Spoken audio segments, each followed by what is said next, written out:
L'AES détruit certains de ses enfants pour pouvoir grandir. Il crée la haine à l'intérieur. C'est tout simple. Je me pose des questions là-dessus. À partir du moment où vous sacrifiez certains de vos enfants contre leur gré parce qu'ils ne peuvent pas exprimer leur opinion, vous sapez vos projets à la base. Ce n'est pas moi qui suis en train de souhaiter. C'est les faits que j'observe. Et on écoute. Il faut écouter. Ce n'est pas RFI qui raconte, mais rencontrer certaines personnes qui ne parlent pas chez eux. J'ai été au Burkina récemment. Tout le monde parle le même langage.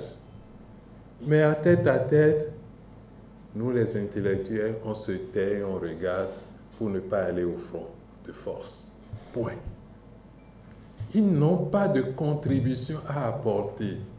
Donc, autrement dit, la pensée même des pochettes est en train de s'essouffler parce qu'ils refusent de s'ouvrir à ce que pensent d'autres personnes, d'autres natifs qui disent qu'ils veulent oser penser, ne pas penser comme eux. Quand on a donné l'exemple de Corée, je dis que ce n'est pas un exemple juste. C'est un exemple d'une Corée, d'accord, elle s'est développée, mais si un peu prisonnier. Et ça ne touche pas l'homme. À la moindre histoire, dès qu'ils auront la première possibilité, ils vont s'échapper.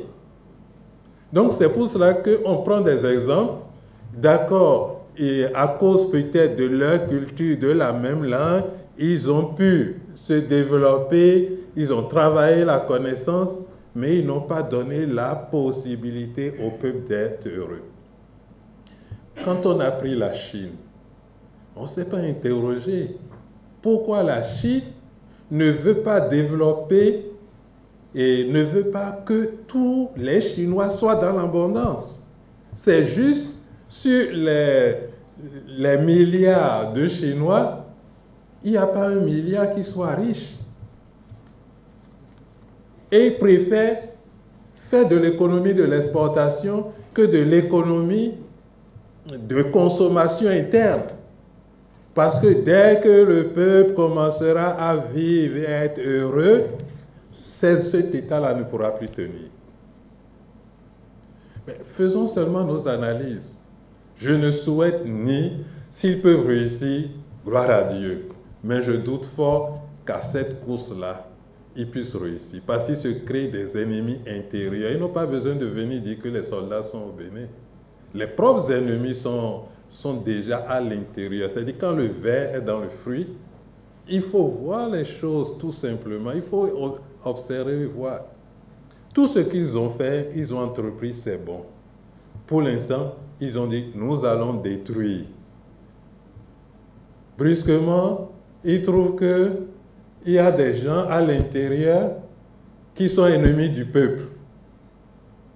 Des gens qui ne pensent pas comme eux sont ennemis du peuple. Alors que votre but, vous êtes mobilisés après le putsch pour aller détruire les djihadistes. Mais comme ça patine, il faut trouver des ennemis intérieurs. Et puisque ça patine encore, bon, il faut aller trouver aussi des ennemis voisins. Ainsi, le peuple, chaque fois, est bercé d'illusions jusqu'à quel moment où va arriver la désillusion. Voici toute ma réflexion. C'est une réflexion qui doit toucher les choses. Je ne suis pas dans la passion. Quand il y a des choses du genre, il faut, après, dire, ah oui, ils ont eu raison de taper sur la table. Il faut prendre maintenant du recul. Parce qu'il y a quelque chose que vous oubliez. Dès qu'on vient au pouvoir et qu'on le goûte, bon,